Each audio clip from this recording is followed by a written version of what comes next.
to Liam Fox. They don't cheer at once. Thank you, Mr. Speaker. This debate is the beginning of a promise fulfilled. Not simply a promise fulfilled by this party, although it is certainly that. It is a promise fulfilled by this Parliament to the people of this country. When we embarked on the Brexit process, we offered Parliament a decision to the British people. We said that we cannot or will not make a decision about our future relationship with the European Union. The people of this country will take that decision, and Parliament will respect that decision. We have had 3 years of the betrayal of that pact made with the British people in a previous Parliament that simply would not honour the manifesto commitments on which 80% of the last Parliament had been elected. Those who willfully signed up to a manifesto saying that it would honour the referendum result and then came to this House and betrayed that did not enjoy their first democratic contact with their voters. And I'm proud that so many of my new colleagues are taking the place of those who did not honour it. It is also an opportunity, I have to say, Mr. Speaker, a historic opportunity for you to repair some of the damage done to the reputation to the chair of this House by some of the decisions made by your predecessor, and we wish you well in that great historic task. Can I say to my right honourable friend, the Prime Minister, he's absolutely right not to enter onto a period of constant extension to our implementation period with the European Union. There could be nothing that would give the EU less incentive to come to a final agreement with the UK than embarking on such a process. And having had the torture of the last few years, where we saw endless increases in the time frame, we need not go through that again. I'll give way to honourable friend. Does my right honourable friend agree that given Australia negotiated trade deals with Japan, South Korea and China, all within 18 months, there is no reason we cannot negotiate a good trade deal with the EU by the end of next year, given we've had 47 years of integration, as long as there's goodwill on their side? My honourable friend puts his finger on the most important point. It's not a technical issue we will face, it's a political issue that we will face. Indeed, the political declaration sets out that we will have no tariffs, no fees and no quotas in the economic relationship ahead. That's what normally takes up the time in trading agreements. So it's entirely possible that it can be done. But the debate, Mr. Speaker, is that we will be embarking upon is not one about tariffs and fees and quotas. It's about regulatory alignment. That will be the central debate in the negotiations we have with the European Union, and we need to see this in a wider global context.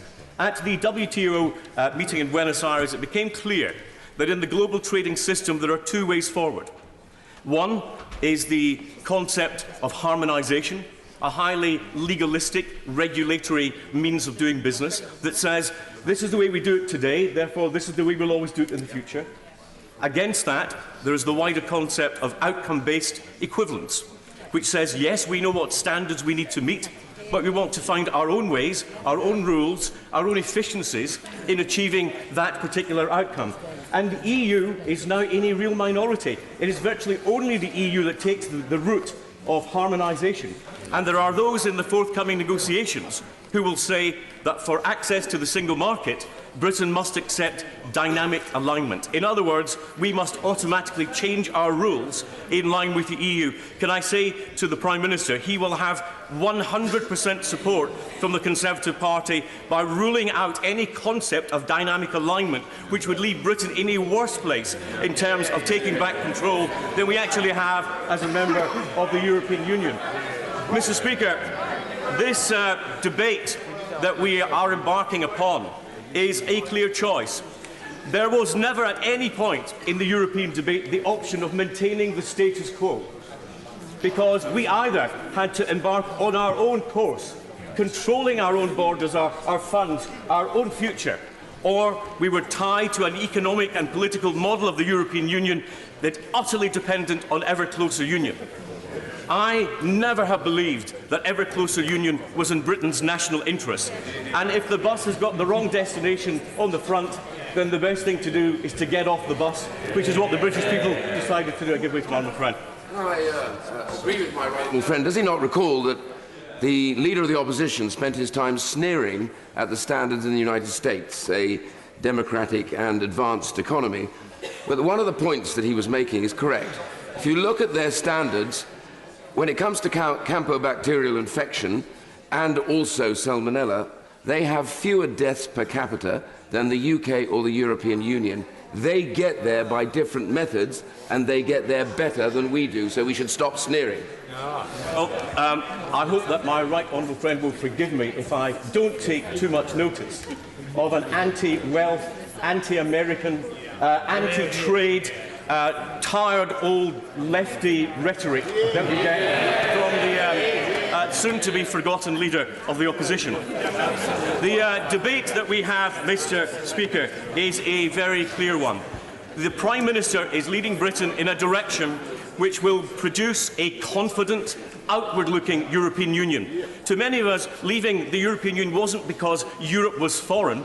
It's in an era of globalisation. Europe was not foreign enough. It spent too much time gazing at its own navel and worrying about political integration. We are embarked upon a historic and correct course for our nation. And I go back, Mr. Speaker, to where I began on this question of trust, and I say this in the spirit of the season, that I hope that even Hugh Grant will watch our seasonal offering this year, which is democracy, actually.